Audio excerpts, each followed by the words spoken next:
Now, after I'd announced what the lineup for this event was going to be, I got a Facebook message from this guy, and he was, I'm not going to say cross, but he insisted that he was interesting too, and I looked him up. I confess I hadn't heard of him. I looked him up, and I discovered that he was the man who was standing against Dick Quacks, who's been elected unopposed for the last 2 elections.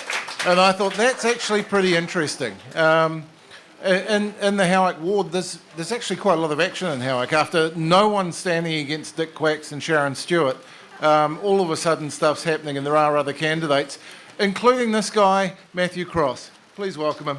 Thank you.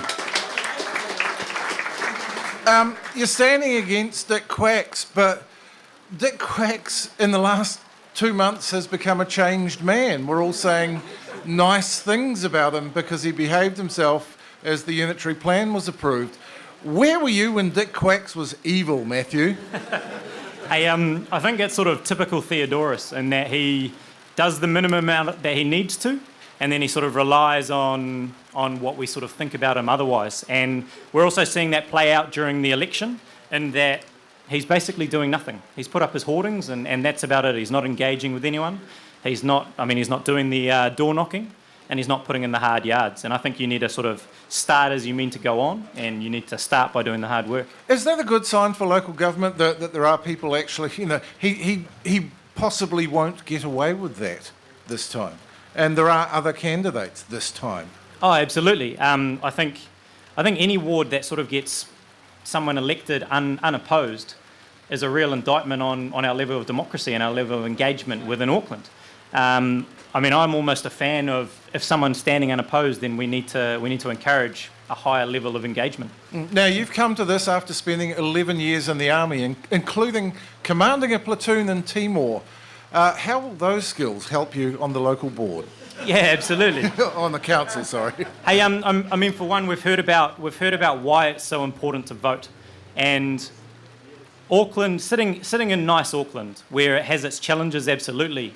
What we don't see is where democracy is a matter of life and death, and so the actual sort of impetus and making sure that our people understand that we live in a privileged world. We have our challenges, but we need to actually make sure that we encourage them to do it. The second thing for me is we talk about the Auckland Council, and we talk about why it's only got a 15% approval rating. And that doesn't surprise anyone, because name me any high-performing organisation that is the top of its game when its leaders basically blame them all the time. You would never find an organisation that is going to perform well, and that's what we have when most of our politicians, as soon as something goes wrong, they say, oh, but it's the fault of these people. That's actually quite, and I've read you saying this before, that's quite an unusual and brave position, because people do blame council staff. You were saying you're there as their defender.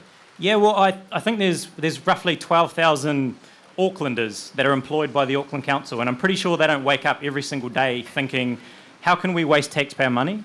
How can we make it as hard as possible to use our services? And how can we just be a really, really frustrating organisation to deal with?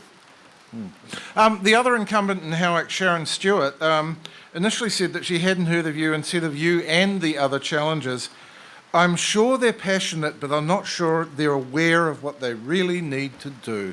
It was incredibly patronising. How do you respond to that? Oh, absolutely. I think it was there, young fellow, wait your turn. I'm not sure Sharon Stewart actually knows what to do either.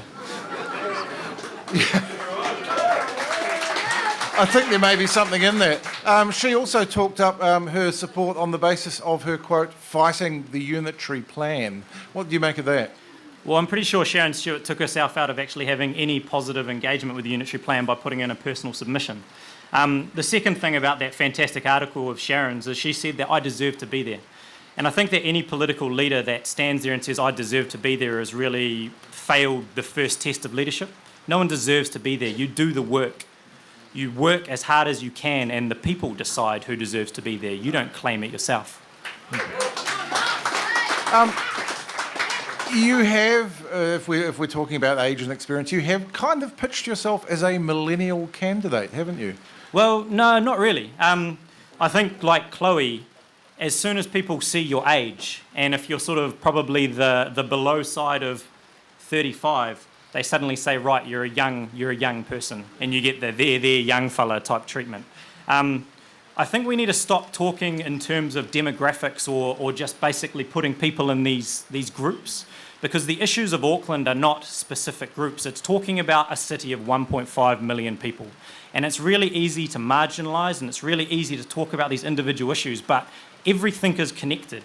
So I'm not standing just for the millennials. I'm not standing for the people that aren't engaged. I'm standing for the entirety of Howick, and also my responsibility, hopefully as a councillor, for the entirety of Auckland. You've talked about, and this has come up again and again in this discussion tonight, about the disconnect between Queen Street and Howick. How do you fix that? Well, the reason I think that Howick has been left out on the limb that it is, both sort of figuratively and geographically, is because for so long it's had two councillors that, I mean, let's be honest, no one wants to engage with someone that is consistently negative. Yep, he's played a part, but the problem is you've had someone that's consistently negative and someone who is consistently disengaged. So you actually need some proactive councillors. You need people that are engaging, rather than just isolating themselves with a small group of councillors that aren't part of the group that actually drive Auckland forward. Now, and finally, you said you had some news for me? Did I? Yes, you did. You said you were going to bring some news. Oh, no, it wasn't significant news, but it was, so last night we had the one and only sort of ward candidate debate. And there have been others planned and they've been cancelled because I think that some people have sort of declined. And so this was the one opportunity for all of the potential councillors to get together, put forward their views, because it's actually not about us, it's about the voters having an opportunity to see these people side by side. Dick and Sharon decided not to come. Unfortunate. Right, we're going to move on, but you can still ask Matthew questions because he'll be there when the candidates answer the questions that you've already submitted. Thank you very much, Matthew Cross, and good luck. Thank you. Cheers. Thank you. Live on 95. 95.5 on Radio B.